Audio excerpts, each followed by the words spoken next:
Right now, we're in the age of COVID-19, and we've heard the buzzword social distancing. I would like to reframe that word or that term because social distancing speaks to social isolation. You see, people experiencing homelessness have been dealing with social distancing long before COVID-19. So I just got hospital Friday. You know, they had the coronavirus. They ain't worrying about the homeless. You ain't heard nothing mentioned about the news about no homeless.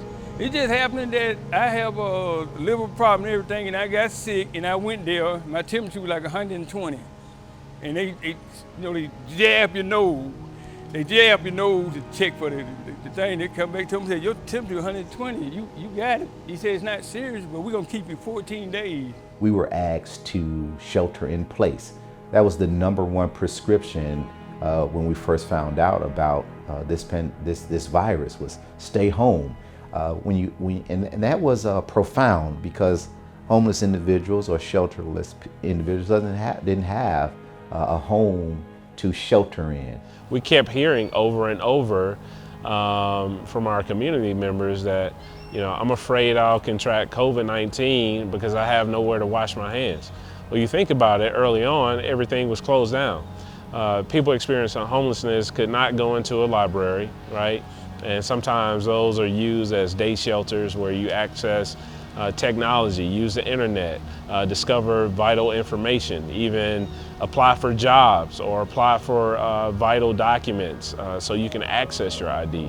That was shut down. Public spaces were shut down. And so one of the things that we did is we started building portable hand washing stations and portable showers so people experiencing homelessness could have access to this basic human right of sanitation. For homeless individuals that was on the street, how could they shelter in place? They didn't have a home to shelter in.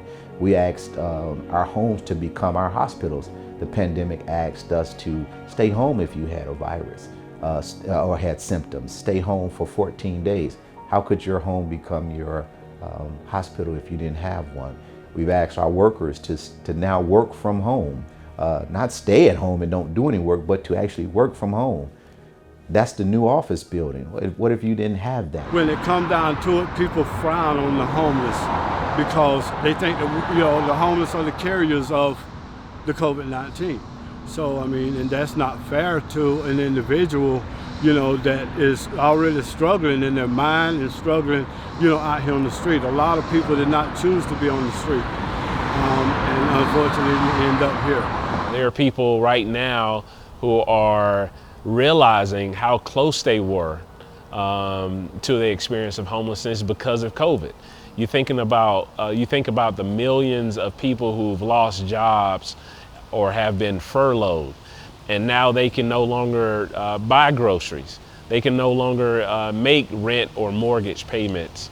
There have been stories that we've seen on the news where people have stood in long lines wrapped around the corner for hours just to get a box of groceries. Middle-class people.